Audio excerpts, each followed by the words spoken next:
성도님이 시험에 드셨습니다. 그래서 목사님이 그 신방을 가셨어요. 그래서 이런저런 이야기를 들어드리고 이런저런 일들이 있었고 그래서 시험에 들어서 교회도 안 나가고 또 신앙생활도 하지 않는다라는 이야기를 들었습니다. 이야기를 다 듣고 나서 목사님이 이렇게 얘기했습니다. 참 그동안 어려운 일들 많으셨습니다. 고생이 많으셨습니다. 그런데 하나님께서 이제 하나님 품에 돌아오라고 하십니다. 다시 예배의 자리에 나오라고 하십니다. 기도의 자리에 나오라고 하십니다. 하나님이 찾고 계십니다. 이렇게 전달을 해드렸어요. 이 성도님은 그 목사님의 권면의 이야기를 듣고 과연 돌아왔을까요? 근데 그 성도님은 돌아오지 않았다고 합니다. 마음을 돌이키지 않고 아직 교회로 돌아오지 않았어요. 근데 그 성도님뿐만이 아닙니다. 사실 많은 크리스천들이 교회를 다니고 있다가 신앙생활을 하다가 시험에 들어서 교회를 떠나고 하나님을 떠나고 그렇게 살아가고 있어요. 시험의 분들을 여러분들을 만나보면 공통점이 있습니다. 과거 한때는 누구보다도 열심히 신앙생활 했던 분들이에요. 믿음 생활에 열심을 냈던 그런 분들이에요. 그런데 어느 날 시험에 든 후에 아예 그냥 마음 문을 닫아버린 거예요.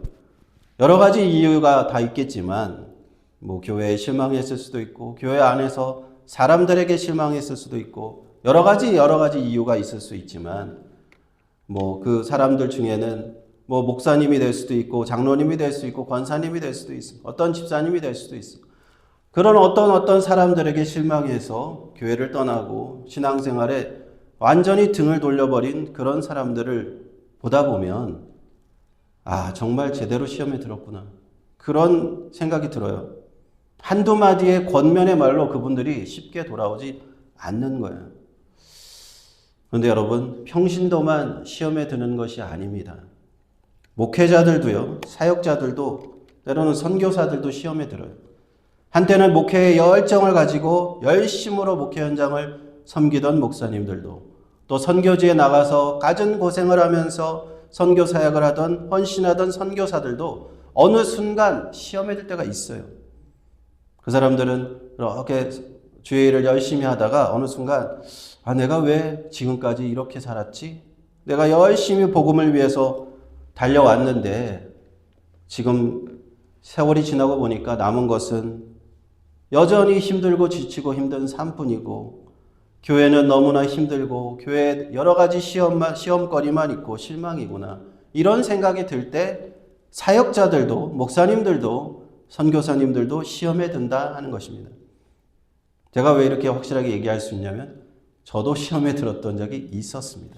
네, 솔직하게 제가 하나님 앞에 19살에 하나님 제가 사역을 하겠습니다 라고 뛰어들고 주의 일을 위해서 헌신하면서 열심히 신학교 다니고 그렇게 했는데 어느 날 정신을 차리고 보니까 세상에 다른 사람과 나를 비교하는 그런 마음이 들기 시작하고 내 인생이 왜 이렇게 힘든가 라는 생각이 드는 거예요. 힘든 삶이 나아지질 않는 거예요. 오랫동안 그렇게 여러 가지 힘든 생활 속에서 또 실망하고 시험에 들었던 적이 있었습니다. 모든 사역을 다 내려놓고 세상에 나가서 이제 다른 일을 좀 해보리라 하고 방황의 시간을 제가 보냈던 적이 있습니다. 여러분, 제 그 과거에 말씀을 많이 드렸기 때문에 아시는 분들은 아시겠지만 그때는 제가 참 목회자로서의 어떤 사역에 대한 비전이나 열정 다 남아있지 않고 정말 교회에 대한 열심도 생기지 않고 그랬던 적이 있어요. 제가 시험에 들었던 적이 있었기 때문에 잘 알고 있어요. 누구나 시험에 들 수 있다는 거예요. 시험에 드는 것은요, 평신도나 목회자나 선교사나 아무 상관이 없어요. 구분이 없습니다. 나는 믿음이 좋은 선교사니까, 목사니까 시험에 들지 않을 거다? 아닙니다. 나는 믿음이 좋은 장로고 권사고 하니까 나는 시험에 들지 않을 것이다? 아닙니다. 누구나 다 똑같아요. 다 시험에 들 수가 있어요. 그렇다면요, 우리는 왜 시험에 드는 것일까요? 오늘 제가 그걸 한번 말씀드리려고 합니다. 첫 번째는 한번 저를 따라해 보시겠습니다. 깨어 기도하지 않기 때문이다. 첫 번째는 깨어 기도하지 않기 때문. 오늘 말씀을 보니까 제자들에게 오사 그 자는 것을 보시고 주님께서 이렇게 말씀하셨죠. 너희가 깨어서 기도하지 않아서 시험에 들게 된다라고 말씀하십니다. 주님께서 오늘 이 겟세마네 기도의 자리에서 이렇게 말씀하시는 장면이 있습니다. 38절에 보니까 내 마음이 심히 고민하여 죽게 되었다라는 말씀을 하셨어요. 우리는 사복음서를 통틀어서 어떠한 장면에서도 예수님이 이렇게 말씀하시는 것은 볼 수가 없어요. 딱 여기서만 그런 말씀을 볼 수 있습니다. 이제까지 우리가 예수님 아는 예수님은 병자들을 고치시고 귀신을 쫓아내시고 풍랑도 잔잔케 하시고 무리도 걸으시고 오병이어의 기적을 베푸시고 제자들도 다 먹이시는 그 믿는 자에게는 능치 못함이 없다고 가르치신 그 예수님이 이 말씀을 여기서 하신 거예요. 내 마음이 심히 고민하여 죽게 되었다. 바로 언제입니까? 하나님이 뜻대로 이제 십자가를 지을 바로 직전에 이 말씀하신 거예요. 이제 조금 있으면 예수님은 그 고통의 잔, 십자가에서 죽음의 잔을 받으셔야 될 걸 아셨기 때문에 마음에 예수님 또한 이 시험이 가까이 다가온 겁니다. 예수님은 처음에 공생애를 시작하실 때부터 마귀의 시험을 받았었습니다. 광야에서 3가지 시험을 받으셨었어요. 돌이 떡이 되게 해라, 성전 꼭대기에서 뛰어내려라, 마귀에게 엎드려서 경배하면 내가 세상 영광을 주겠다. 그러나 예수님은 그 3가지 시험을 다 물리치시고 공생애를 하나님 뜻대로 이렇게 잘 살아오셨는데 이제 마지막 순간에 십자가에서 하나님의 뜻대로 죽으셔야 되는 그 시간이 되었을 때 유혹이 왔다는 거예요. 유혹이. 그것은 시험이 왔다는 겁니다. 무엇은 시험입니까? 이 십자가를 피할 수 있으면 피하자는 거예요. 하나님께서는 이때를 위해서 하나님의 아들을 보내셨는데 그 마지막 순간 예수님도 고민하여 죽게 될 정도로 이 유혹을 받으셨다 하는 겁니다. 그래서 겟세마네 동산에 올라가서 제자들과 다급하게 기도를 하시는데 평소에 아끼던 3명의 제자를 데리고 가셨습니다. 베드로와 야고보와 요한 이 3명만을 데리고 가셔서 너희는 여기서 머물러서 나와 함께 깨어 있으라 하시고는 주님을 위해서 같이 기도해달라라고 말씀하신 겁니다. 그런데 3명의 제자들은 깨어서 기도하지 못했어요. 잠이 들었습니다. 밤이 깊었고요. 몸은 지쳐서 힘들어서 잠을 잘 수밖에 없었을 거예요.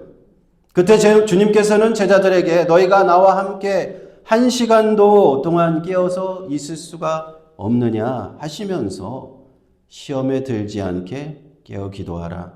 마음에는 원이로되 육신이 약하도다 하신 겁니다. 그리고 예수님은 3번 동일한 기도를 하신 후 그 시험을 이기십니다. 마지막 사단의 유혹, 십자가를 피하라는 그 유혹, 고난의 잔을 마시지 말라고 하는 그 유혹을 이기시고 십자가를 지러 가셨습니다. 그런데요, 이 제자들은 어떻게 되었을까요? 그 함께 깨어있고 예수님과 함께 깨어있지 못했던 그 제자들은 다 시험에 들어버렸습니다. 베드로는 예수님을 모른다고 3번 부인했습니다. 저주하면서 맹세하면서 부인했습니다. 다른 모든 제자들도 예수님을 떠나서 언제 예수님을 알았느냐는 듯이 다 도망가 버렸어요. 요한복음 21장에 보면요, 시몬 베드로는 예수님이 부활하셨다는 내용을 듣고서도 알고서도 나는 물고기를 잡으러 가노라 하면서 세상으로 돌아가 버렸어요. 다른 제자들도 다 따라갔어요. 아니 가장 수제자였던 베드로마저 그렇게 믿음을 저버리고 포기하고 가니 다른 제자들은 거기에 휩쓸리는 거죠. 그래서 요한복음 21장에 보면 한 7명의 제자들이 베드로를 포함해서 7명의 제자들이 거기 고기 잡이러 하러 갔습니다. 전형적인 시험에 들었을 때의 그런 모습이에요. 주님을 믿고 열심히 따르다가 예수님을 믿고 그 정말 믿음으로 복음을 위해서 살다가 이제 세상으로 돌아가 버리는 거예요.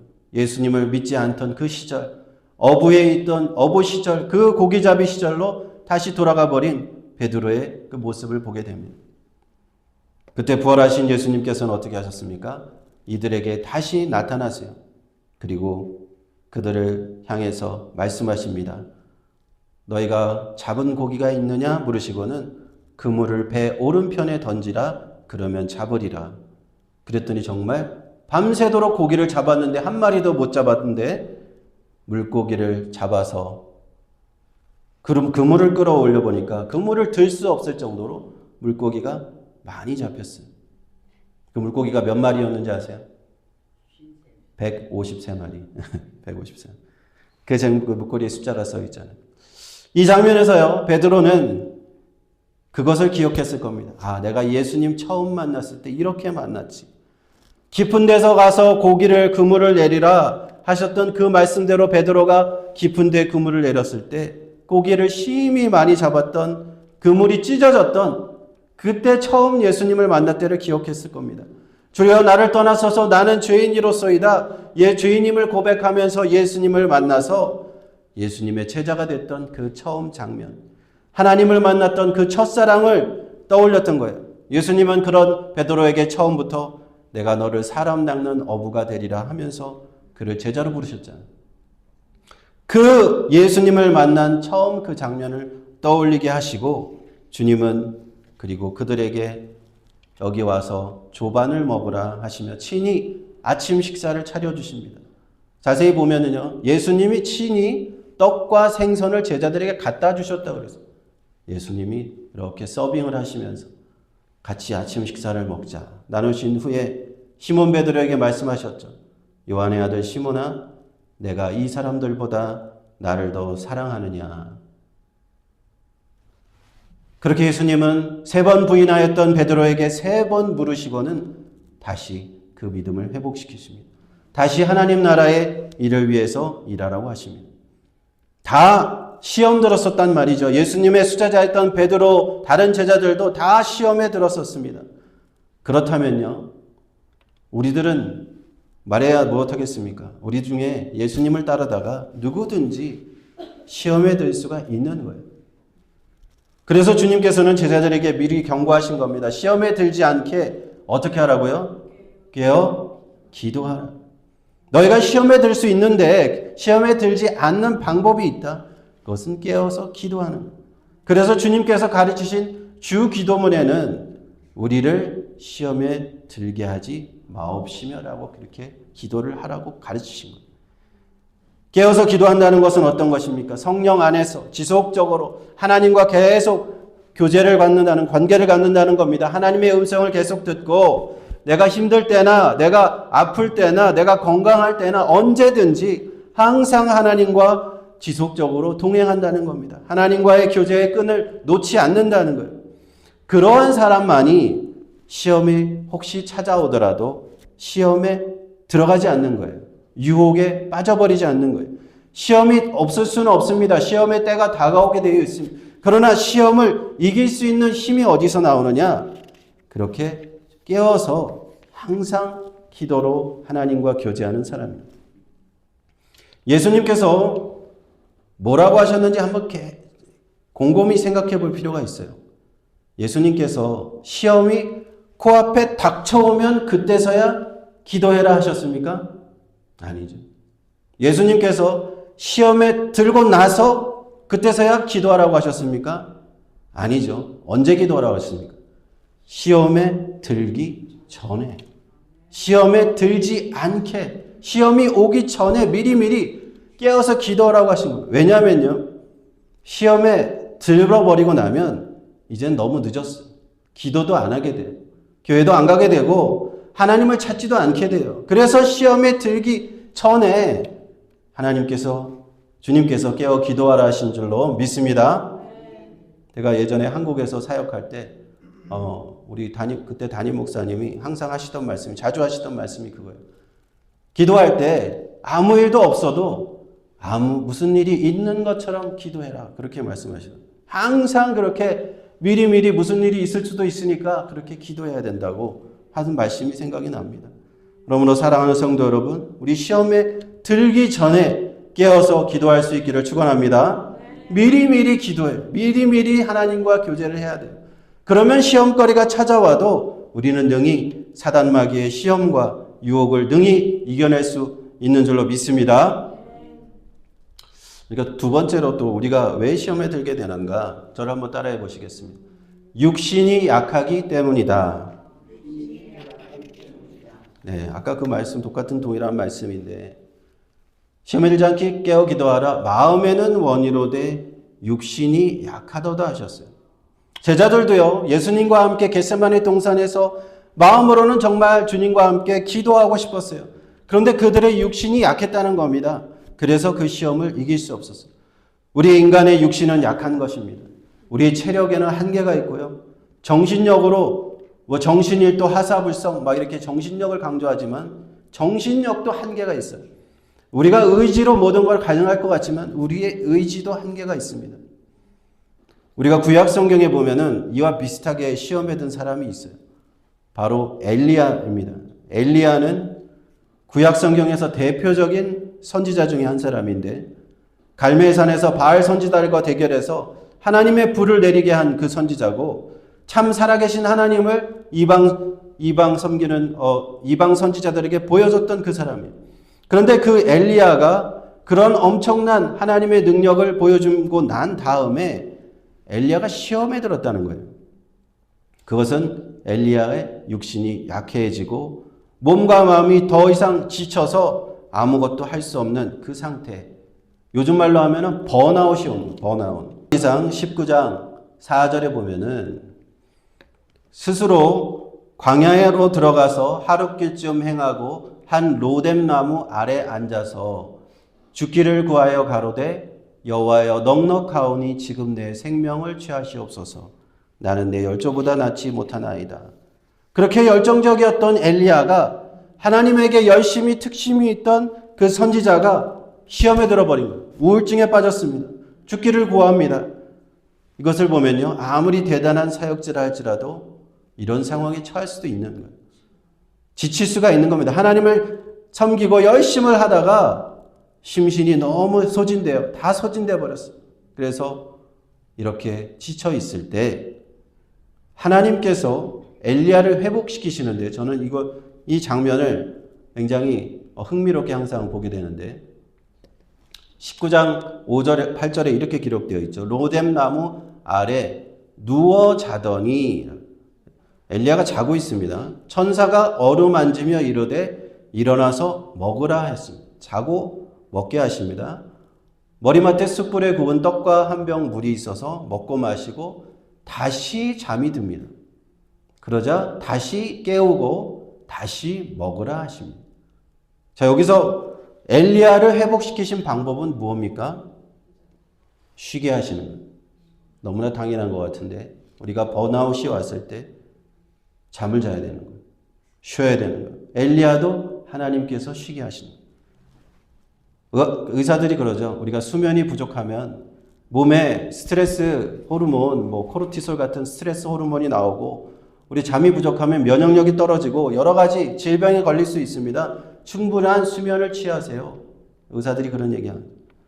그리고 잘 드셔야 됩니다. 영양소, 연세가 드실수록 단백질 잘 섭취하시고 골고루 영양소를 잘 섭취.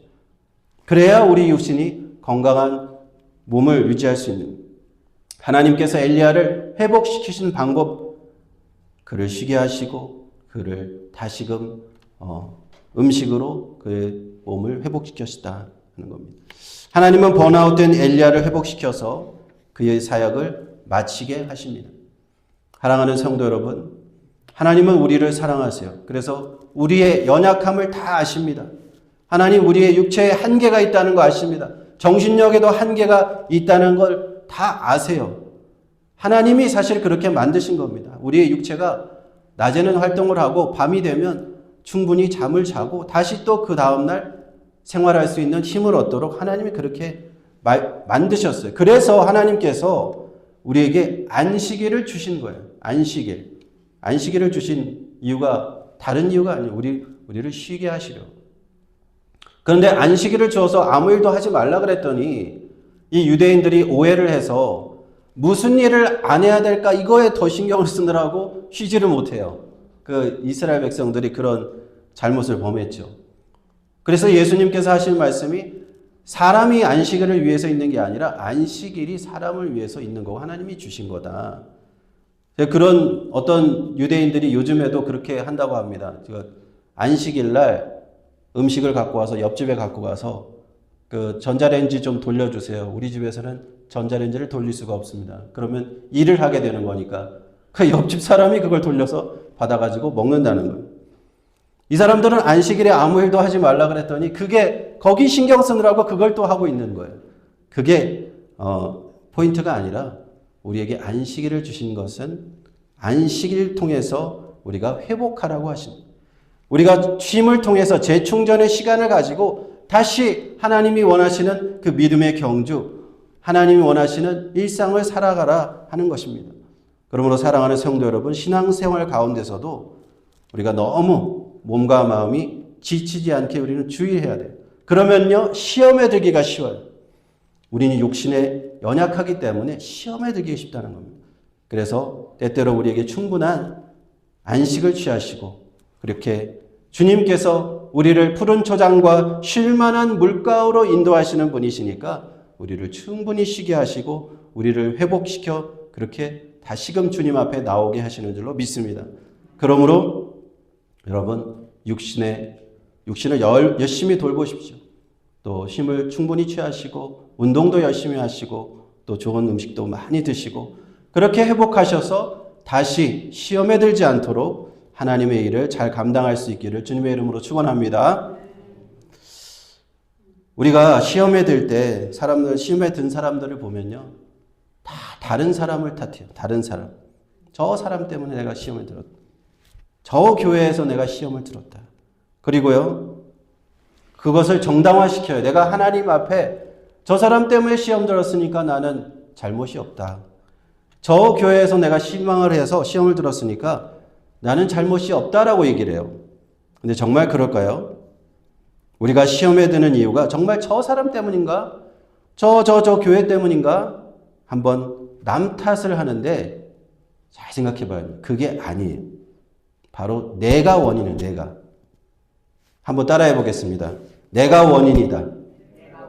내가 시험에 들지 않게 내가 기도해야 되는데 내가 내 신앙을 못 지킨 거예요. 다른 사람 탓하면 안 됩니다. 내가 생명의 길을 벗어나서 내가 구원의 길을 벗어나서 멸망의 길로 간다면 내가 다른 사람 탓하면 뭐합니까?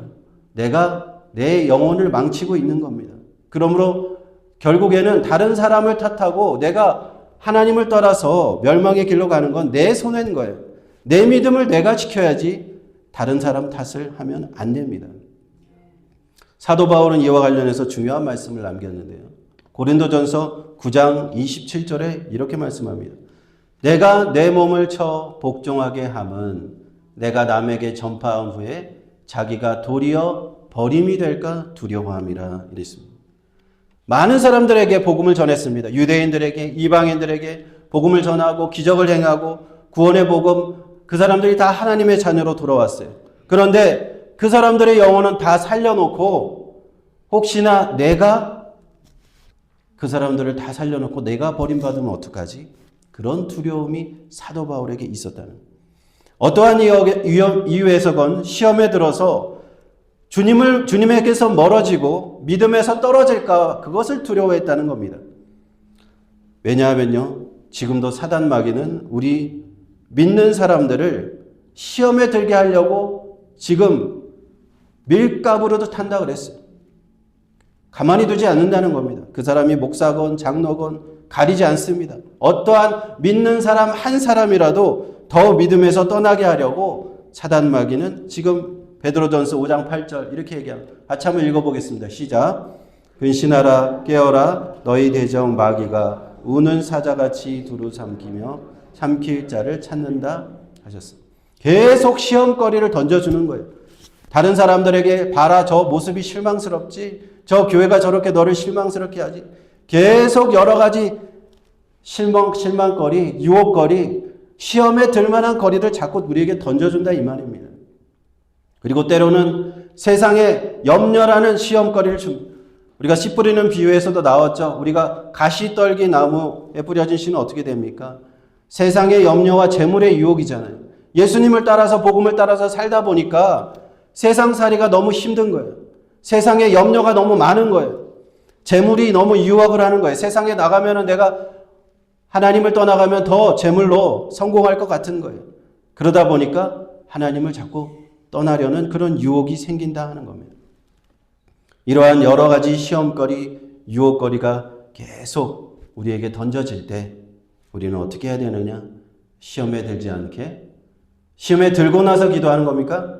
아니죠. 시험에 들지 않게 기도하는, 깨어서 기도하는 것.